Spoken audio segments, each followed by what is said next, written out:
Soyez les bienvenus. Merci, Racine Télévision.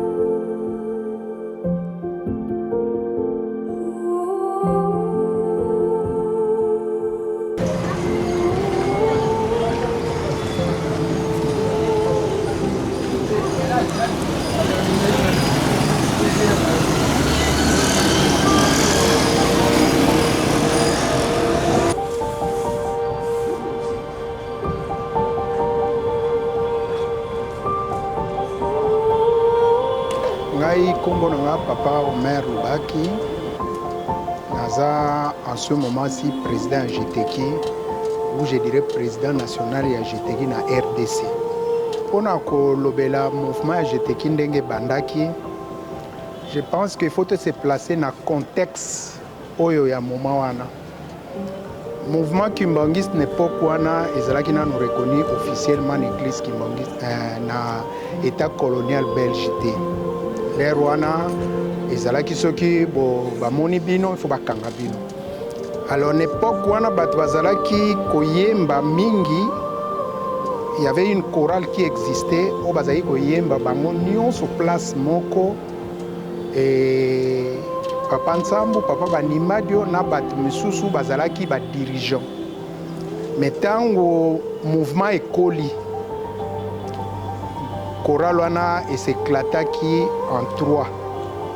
Chorale A ezaki dirigé na papa Nsambu, chorale B ezaki dirigé na papa Banimbadio et chorale C ezaki dirigé na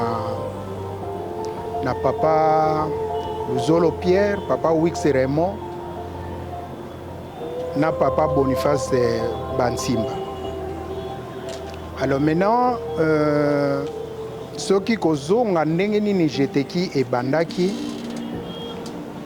na clandestinité wana bazalaki activité bandaki na kolo ba tolérance bandaki na 1957, d'où ba petite paroisse ezalaki bato bazali ko sambela.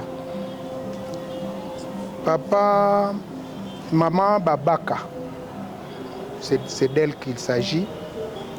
Maman Babaka azalaki paralytique de son état.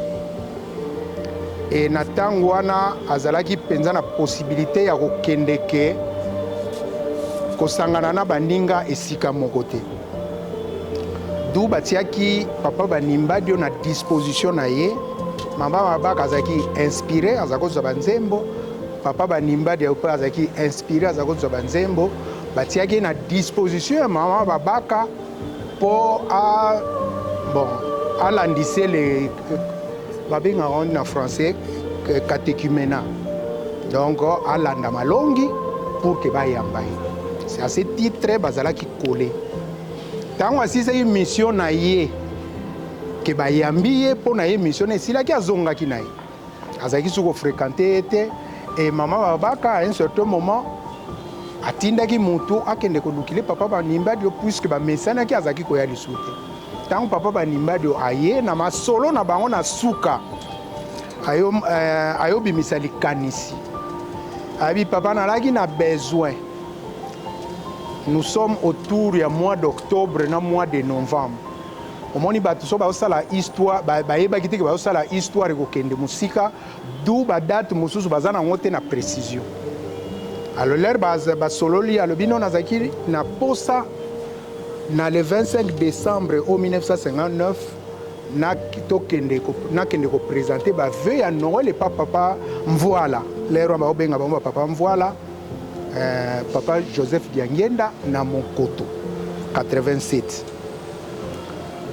Papa Banime dabi likambano lobi za mutuya e ngai pe na ko peso réponse te mais yo oza na possibilité lokolo za na facilité à okota kuna pomoni na leur wana koyepa papa Mvoala ezalaki na mwa ba restriction mais ye neta na ye azalaki na priorité abi yo kende yo moko mona ye et c'est lui qui est akoki kopesa réponse esengeli oyeba ndenge nini okoki kosalela. Bref, maman na kendaki tango akomaki asololi na papa abina ete koya yo moko te zonga mona papa Banimbadi yo mokolo wana lere bokoya boya na ba jeune fille na ba jeune garçon boya bosala cérémonie o bokozala nango posa nde azongaki papa Banimbadi yo ndenge na utaki koloba ngo mutasalaki recrutement na les 3 chorales o ezalaki koexister. A recrutement salaki ezaki 28 personnes. Critères ezaki nini toyebi te. Subjectif, objectif, mais au moins à salaki recrutement il y a 28 personnes. 28 wana bana mibali 21, bana basi 7. Na sima tokoko tanga même kombo na bango po naza na liste tango. Alors basali programme na bango.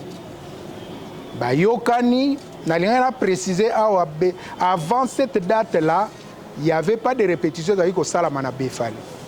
Mais seulement pour besoin de la cause Mikoloanande, Bapona qui place Wana comme siège na bango, comme place de regroupement, répéter les quelques nzembo au bazaki nango besoin au bakoyeko yemba par rapport à cette circonstance.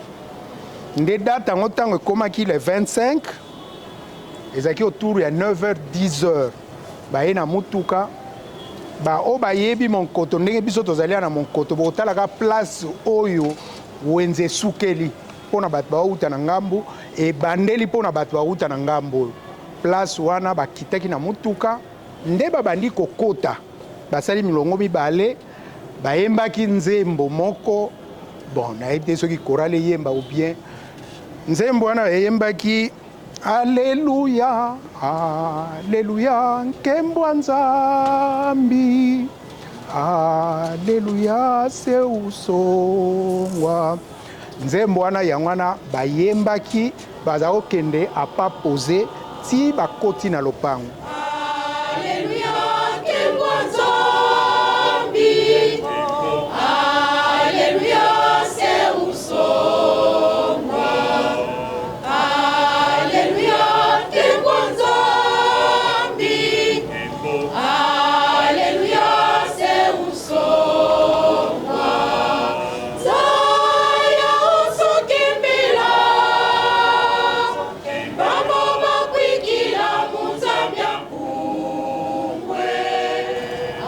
Tango bakoti papa yambi bango akoti si bango na kati ya ndako papa zaki na ba visiteur abimisi bango akoti si bango na kati ya ndako bango 28 toza pe na photo ya mokolo wana je pense que tokolakisa yango bamama ndenge bavandelaki na kati ya ndako papa avandaki na azalaki accompagné na mwana ne mama Mwilu Marie obiso nyonso toyebi Mwilu Diangenda Marie Francine. Alors basalaki programme na bango ezalaki papa Bernard Mbindu Mutu afungolaki libondeli bamama misato batangaki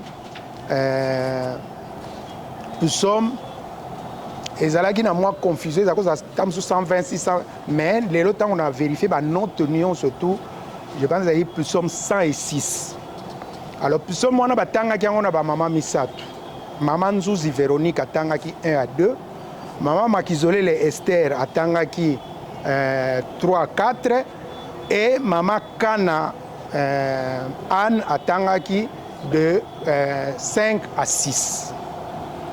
Papa Yohani Albert atangaki discours et circonstances puisque nous étions dans le cadre de ya Noël na Nouvel An et bazalaki na 3 fleurs bapesaki na papa na maboko. Alors papa tango azwi maloba lobi na bango effectivement toyokanaki na bino et papa pe na butu alakisaki ngai bino ndenge boyeli. En passant je souligne balataki pembe. Ezalaki teni moko bazwaki yango comme par hasard. Ndenge lelo tozala na circonstance moko boye boponi teni moko boko lata.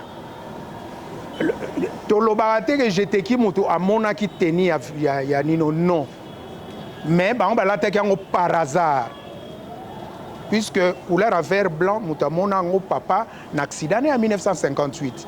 Mais bango bayebaki na bango te bazaka na information na te balati teni na bango ya vert blanc. Batata balataki blanc ba maman balataki robe ya pembe ezalaki na ba nino tacheté na ba vert. Donc teni à vert blanc. Alors papa tanga djuma lobabi papa lakisaki ngabino na ndenge bolateli et bokoyeba que kobanda na mikolo eza koya lingomba mobimba teni tokobanda kolata uniforme tokolata eza ya vert blanc ndenge bino bolati yango lelo. Ayobakisa groupe oyo ndenge boza kaka boye lere bokozonga bopanzana te ngai nayebi nini tokosala na bino liboso tokende. Na sima yopesa bango l'information oyo ezalaki du jour. Puisque nous sommes le 25 décembre 1959, j'insiste pour te belé le roi pesa biso fête il y a le 24, te belé ba confondre ba kanza jeteki et botama le 24 non le 25. Mais bazaki parmi les premières nalobi ba première personne parmi les premières personnes au bazaki information puisque bango petang balala ka ba yebakate ezaka surprise pour na bango papa a yebisi bango que non ko banda lobby gouvernement colonial belge a pesaki biso mukanda oyo et autorisé biso to sambela ndenge mangomba nyonso sambela catholique protestant o bazalaki na tangwana biso pe to sambela lokola bango. Alors lies ezalaki wana tango babimi mapute bois kama likolo sengo ba o pe bazalaki na kati ya lopango monkoto ba mezulaki information te bango pe bayokaki yango na bango. Donc information de yangwano ezaki capital ya mokolo wana.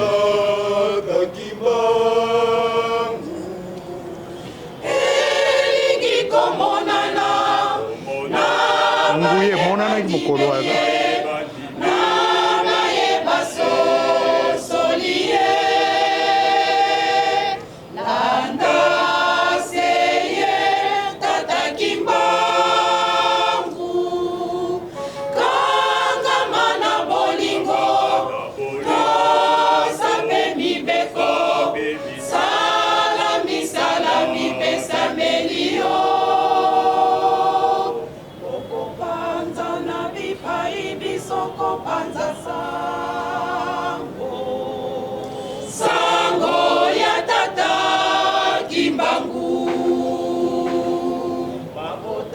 Soma koya komona kembo bipai byayo kembo ya tata kimbangu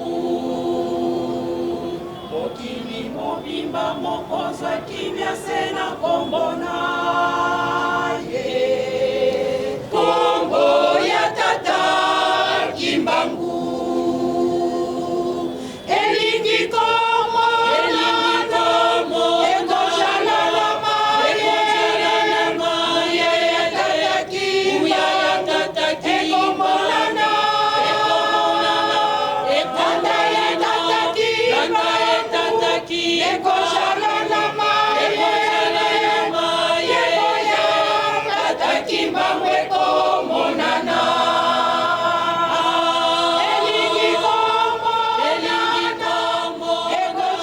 Jeteki est né le 25. Mais les 24, c'était la reconnaissance officielle de l'église kimbanguiste. Nous sommes dans le contexte colonial où les gens étaient en clandestinité. Mais il y a eu un élément déclencheur. Nous sommes au mois d'avril, je n'ai pas de précision des dates, mais je sais que c'était au mois d'avril 1957 quand on a arrêté les derniers relégués. Le tout dernier relégué du mouvement kimbanguiste était arrêté en 1957 au mois d'avril. C'était papa Joseph Mpaka, papa Kina Paul, papa Stéphane Diassiwa, papa Tode Edouard et papa Désiré, Jean Désiré Mantuiti. Quand on les a arrêtés, c'était une révolte de tous les jeunes. Les jeunes se sont ligués, ils se sont mis ensemble et ils ont, je pense, c'est la première marche, même pas les politiciens, ce sont les kimbanguistes qui ont fait la première marche. Ils sont partis d'un point pour aller au stade de Reine Astrid. Quand ils sont arrivés là-bas, ils se sont regroupés, en tout cas tous les kimbanguistes de la ville de Kinshasa se sont retrouvés au stade. Alors le gouverneur apprendra que les kimbanguistes se regroupent au stade, on dirait qu'il y a un mouvement qui veut se passer dans la ville et que c'est dangereux, il faut réprimer ça. Il dit non, je ne vais pas réprimer, appelez-moi 4 ou 5 de leurs représentants pour qu'ils viennent s'expliquer, on doit savoir quoi. À la tête, je dirais, à l'époque, le papa Luntadila, papa Utawaku, papa Yohan Albert, je pense papa Mbemba Robert. C'était une délégation de 4-5 personnes qui sont allées maintenant voir les gouverneurs. Les autres étaient restés au stade. Alors quand ils arrivent là-bas, en tout cas, ils étaient dans tous leurs états. Ils n'ont pas eu peur. Ils ont bravé la peur de l'époque coloniale. Alors ils ont dit au gouverneur, nous n'avons que 2 choses. Vous avez le choix à faire. Ou vous nous acceptez de prier comme tout le monde, ou alors vous nous exterminez tous tels que nous sommes regroupés au stade. Et d'ailleurs, papa Luntadila avait réussi à soutirer un document, la Déclaration universelle des droits de l'homme. Dans cette déclaration, il est stipulé que toute personne a le droit de prier comme il veut. Et la Belgique, en son temps, avait ratifié ces documents.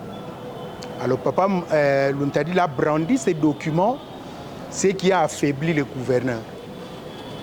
Ou vous nous exterminez, ou vous nous donnez la liberté de prier.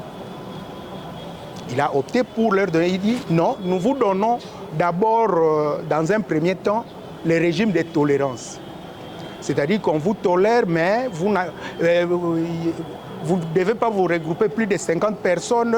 Nous ne voulons pas avoir des histoires ayant trait à la politique et tout ce que vous voulez. Ce sont des conditions qu'on leur avait données. Et ils sont sortis avec cette victoire-là, ces jours-là. Et c'est alors par rapport à cela que le 24 décembre, on va appeler papa Diangenda et papa Luntadila.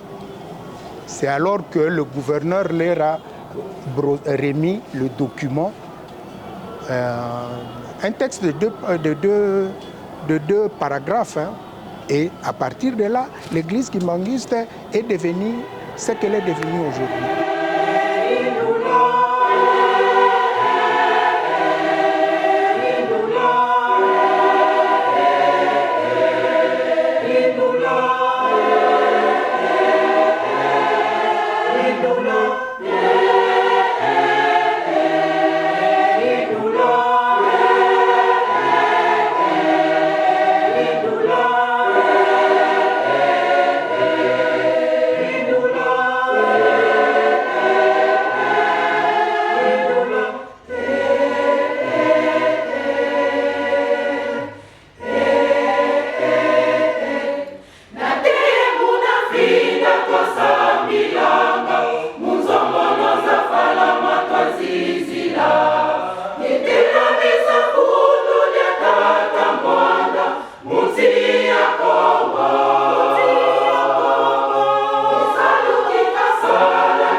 été arrêtés.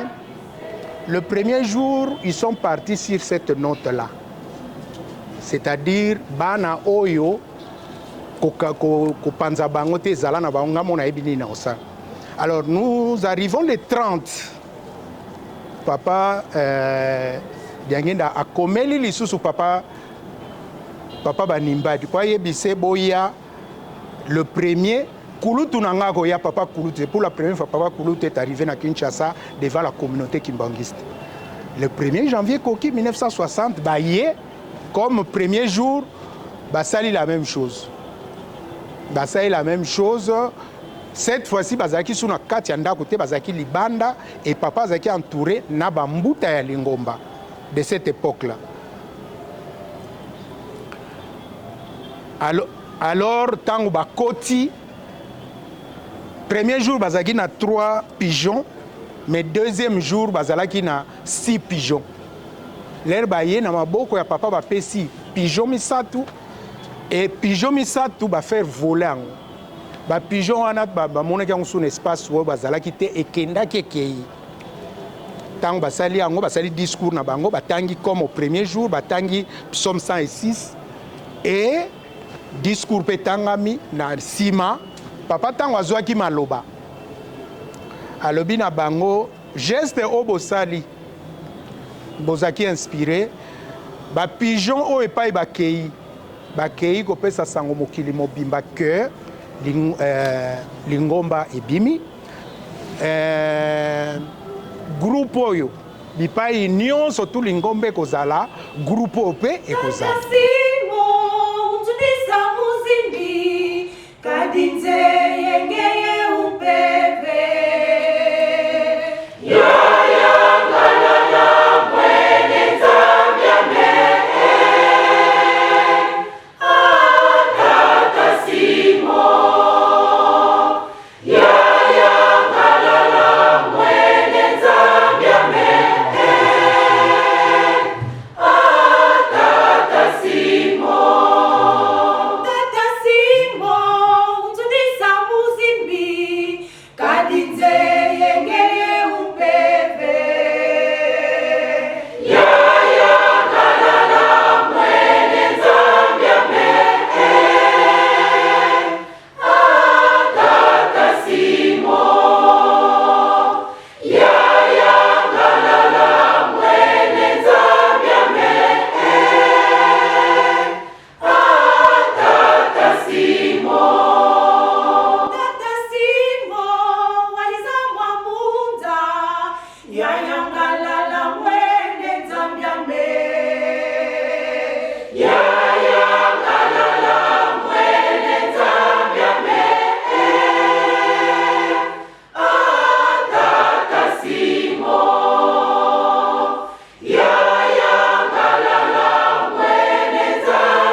La fait saillant sur une coquille qui énumérer les quelques-uns à décennies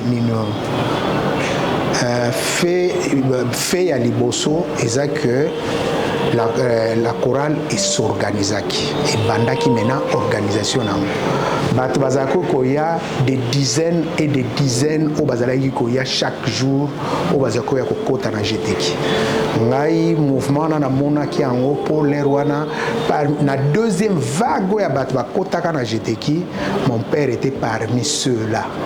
Alors comme moi je ne quittais jamais mon père nazalaki toujours naye soka uti musala na du sac naye soki to kende choral to keso to kende mabonde lio izaoza mercredi vendredi na pourquoi nazalaki toujours naye. Alors tunazaki komona nga nazaki ko kende l'air nyos to bane 60 61 ndé na 63 munayaki ko décider nga moko na kota na jeteki. Donc chorale maintenant tellement effectif que plus il y a des gens plus organisation et sengake ya pe e botam président na l'air wanto ebaki koma kezaki papa Animbadio premier vice-président na zoeba l'air wana ezaki papa Zosai Thomas Zosai papa Patrice Wamba aza papa ya président ya actuel ya jeteki Viroflé na France wana zaki comptable papa Nkodia basalaki mo organisation moko d'abord nakoloba provisoire nde na kati ya nini wana nde il fallait quand même trouver une dénomination. Alors la dénomination na bango na batrouvaki nde batiaki jeunesse théâtrale kimbangiste puisque na histoire tango to bandi na 60 le 25 décembre le 1er janvier le 25 décembre 59 le 1er janvier 1960 le 10 janvier 1960 donc j'étais salama qui na combatata ya mwana et molimo santo ali bandi ko s'ouvrir. Alors les rwana tamba bandi organisation na bango apesi d'abord combo pour théâtre déjà bandi na leur rwana papa apesi bango mission que il faut bando sala ka théâtre pour se différencier na ba groupe vocaux mosusu bino boza spécialité na bino théâtre mais koyeba nako sala masala et yaki kopesa makombo ya jeunesse théâtrale kimbangiste.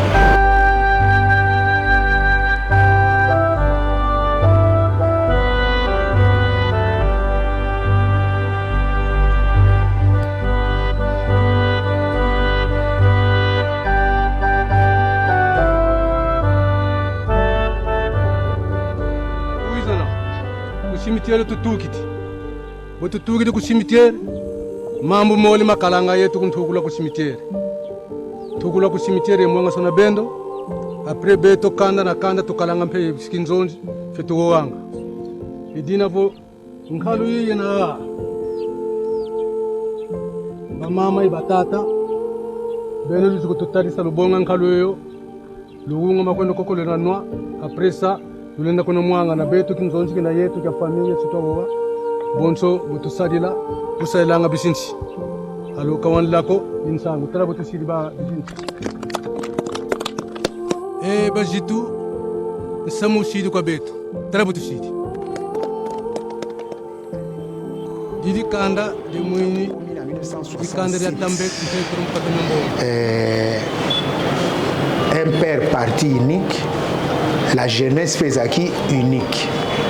Et d'autre part, l'église Kimbangiste, il y avait aussi l'UJIKI qui existait déjà depuis ce temps-là. Alors cette confusion-là entre l'UJIKI et la jeunesse du mouvement populaire de la Révolution, il fallait maintenant Kolongola, Kombo ya ligne ya jeunesse, ne bayaki kotia ngo groupe théâtral kimbangiste. D'ailleurs, si ma mémoire ne me trahit pas, c'était papa Lucien Kuntadi Lamtayaki Abino à la place de la jeunesse kotia groupe théâtral kimbangiste nde yango tozanango tilelo. structure ya makasi ya liboso esalamaki na 1967 après congrès oyo esalamaki na lor wana na époque wana ezalaki bato misusu bazalaki azali na chorale boye aye mpe na jeteki aza na chorale boye ayaka mpe wana mais ya maintenant à un certain moment à partir ya congrès wana azalaki vraiment mwa moke nayebi koprécise mpenza te soki ezalaki na mbula nini mais ça j'ai vécu nayebi te soki onakotanga kombo papa mapeka mwana ne oyo mapeka junior oyo ayebanaki wana papa mapeka azalaki à la fois azokende na côté ya badirigeant à la fois azokende na jeteki j'ai vécu ça toza na kati ya congrès ya jeteki balobi vous avez le choix à faire ou vous continuez avec nous et awa pour que biso to wana tosali no basizi ya congrès ou okei côté mususu so okende côté wana alors obimi biso totikala obtenir congrès na biso. En tout cas, Papa Mapeka a mis une vingtaine, une trentaine de minutes en train de réfléchir. Finalement, il a pris ses souliers et il est parti. Donc, les Rwandais Zalaki, tous ont doublé, ou aux AGTK, ou aux Aïlokomsus. Alors, à travers ce congrès, Ndebayaki Kopimisa, alors, toujours dans la décennie, on a fait Bakomara Mukanda, en 1965, le 2 mars 1965, le premier bourgmestre de la ville a répondu à Bango pour en quelque sorte une personnalité juridique. Il y a GTK. Donc GTK à cette époque-là avait déjà sa personnalité juridique. Et le groupe théâtral a agréé le ministère de la Culture. Et temps on a commis place wana l'air GTK zui ni na wana personnalité na wana l'air ministère de la Culture à reconnaître il y avait des subsides qui étaient accordés na ba groupe ya ndengwana na sanza moko GTK azalaki aligné pour Mbongo comme subside pour le fonctionnement là-bas. C'était 400 000 francs il y a époque wana. Mutakendaki yango mutamena ba démarche yango ezalaki papa Mukoko oyo bayebi papa Charlie otambola na papa Charles papa ya papa Charlie papa Mukoko Thomas ye mutazaki kwa assurer secrétariat n'époque wana ye mutakendaki amonaki ke bapesi biso mbongo azongi pas papa Banimbadi pour expliquer bakei comme c'est papa Banimbadi qui a engagé le groupe bakei bapesi bango 400 000 francs belges et plutôt 400 000 francs l'air va dire 400 000 francs en direction Monkoto. Tant que comme dans Monkoto, les enseignants à cette époque-là étaient en grève. Bango surtout se regroupa qui devant résidence ya papa Fumalomo revendiquant arriéré il y a salaire na bango l'occasion epesamaki na papa tango amoni yango a nzambe mutindi bino on a pris cet argent et on a payé les enseignants mukolo yango wana ce qui a mis fin à la grève ya enseignants puisqu'à l'époque Bazaki on a démarche pour que l'État a récupéré l'école wana bazala comme l'école conventionnée. Donc voilà les Wanezaki ba fait la décennie 60 kakawana nous étions la première chorale au Sombaki Mutuka. To Sombaki yango et pas ya papa Kulutu. Ezaki Ford. J'ai encore la couleur en tête, ezaki jaune. Tant que sombi yango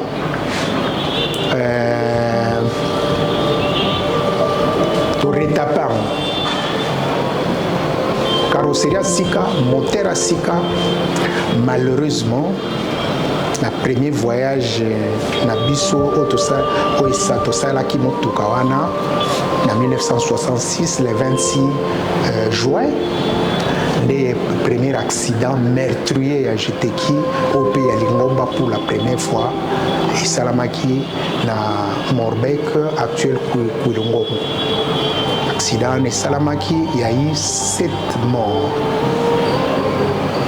Na Gotanga ba combo boete so na ba note ezali mais nous retenons qu'il y avait 7 morts sur place et Batomusu Batikalaki na coma pendant 3 mois, 1 mois, 6 mois en hôpital. Nous étions les 26 et les 30, tous acquis obligés de défiler Batomusu na ba bande na moto. Voilà ce qui n'a coquille comme résumé na Ninouana. Et dans l'heure où on a jeté comment il faut accompagner papa mais pas union sur notre voyage union sur tous ailleurs d'où d'ailleurs cet accident là puisque tous là qui pour accompagner papa na Morbek. Donc voilà le quelques faits pour na coquille qui est épinglé par rapport il y a décennies 60.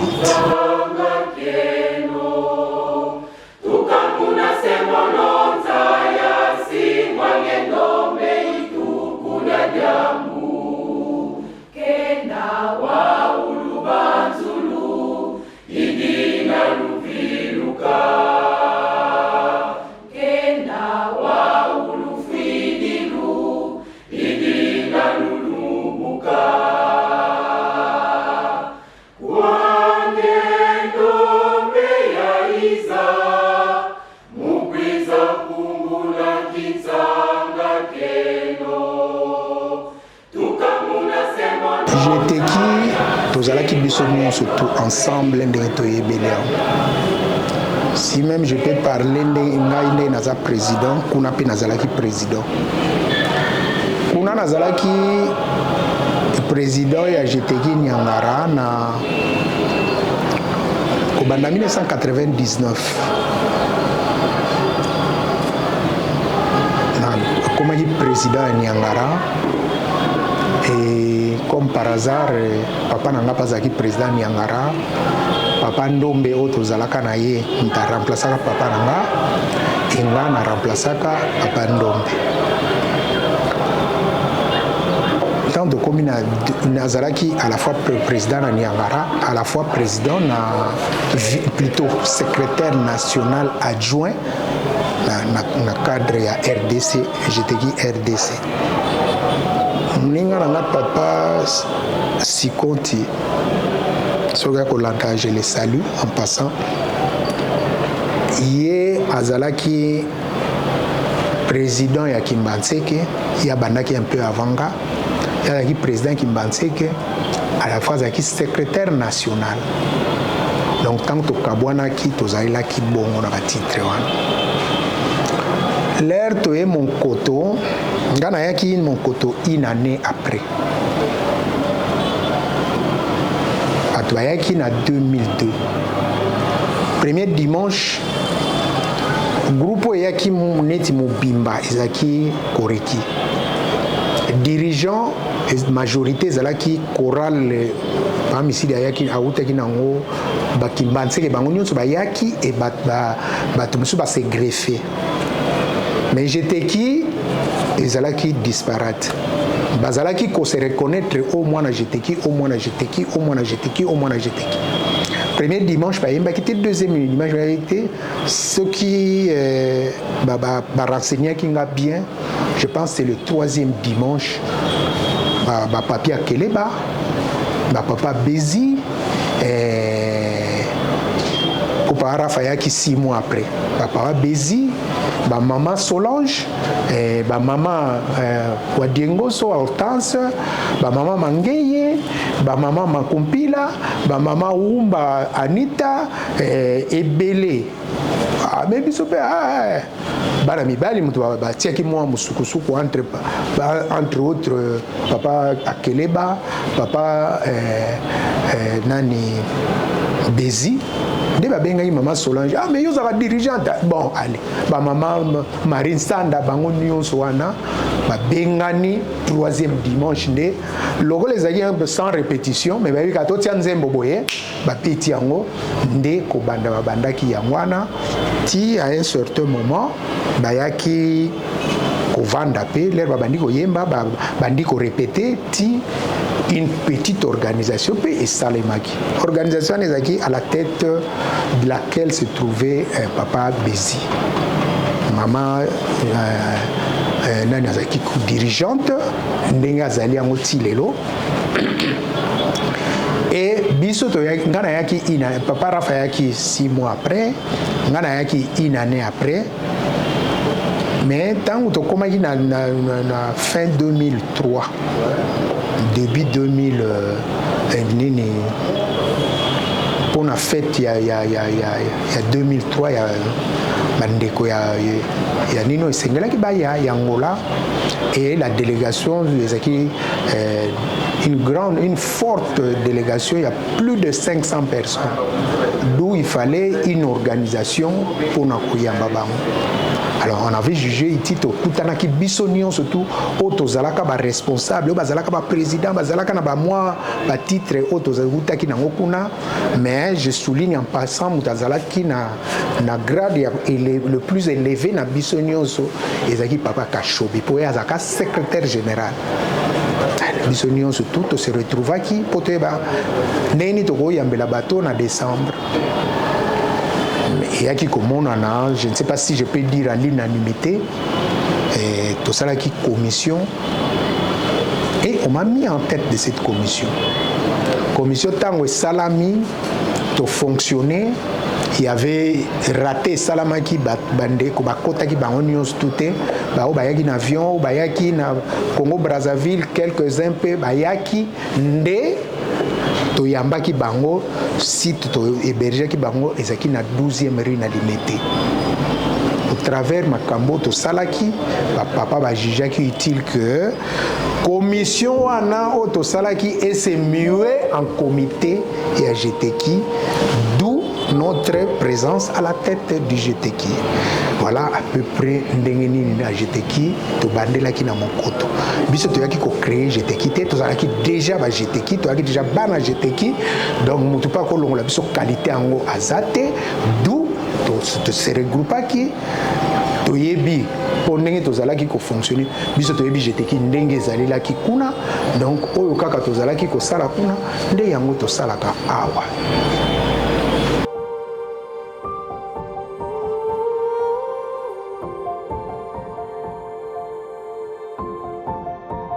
Majeure Tozanango, nous sommes une seule entité pour toute la ville de Kinshasa. C'est-à-dire, Batouaza tellement éparpillé que nous avons la difficulté à réunir Batonionso et même dans nos activités, nous éprouvons beaucoup de ces difficultés-là. De sorte que la difficulté sur le plan social, elles ont impacté ma casse dans le fonctionnement. Donc, difficulté majeure. Les autres problèmes qui peuvent surgir entre nous, moi je trouve ça mineur et moi je n'ai même jamais consulté ma papa pour un problème qui est kozala na kati ya GTK. Nous les réglons nous-mêmes. Puisque ceux qui battent bino boza ba chef entité et puis leur nyonso pour ça la recours na papa, je ne sais pas pourquoi boza wana. Tout ça là que fort wana. Alors quant aux réalisations moi pas si pour nous lobango, on a difficile parfois de parler de soi-même. Tout ça là l'album, et ça la succès même ébranla, hein? Baninga na ngambu et misusu kutu tang bayoka tozo yemba bandima tekeza biso. Nous avons introduit la gamme universelle sur le plan il y a chant. La différence c'est mana baninga na biso na ngambu eza que mwana mobali akoyemba ne les 4 voix. Mwana mwasi akoyemba les 3 voix. Akoyemba soprano, alto, ténor. mais dans le cadre il y a une gamme universelle, il y a un distinguo qui a été fait. Les hommes ne chantent que la voix ténor na basse. Basi bayembaka soprano na alto. Voilà il y a différence biso na baninga na ngambo du point de vue ya koyemba. Et à partir du moment où mibali bazoyembaka ténor na basse, basi bazoyembaka alto na nini, vous allez sentir la différence na koyemba, même ce qui t'apporte qui na makasité. Tout ça la film à maman Mouilou. Un jour, il y a qui biso, tout sommes là, pasteur, nous, tout le monde qui situation dans laquelle bazalaki, uniforme moko, tout sommes là qui bango, il y a qui biso, tout sommes là qui bango, uniforme, tout sommes to, ça là qui bango, colis à fin d'année, c'était en 2016.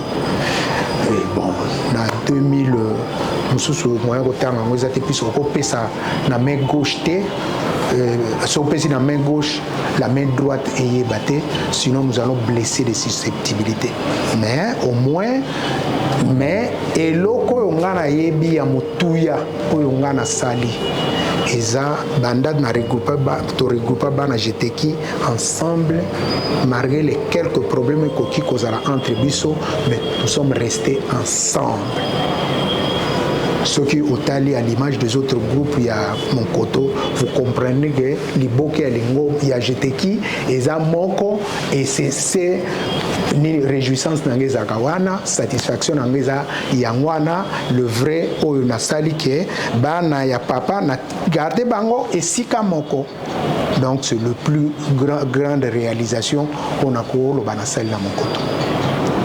Liloba ya suka na balandi nyonso surtout bazali kolanda biso ya Racine Télévision pe obahora landa biso na ba réseau nyonso surtout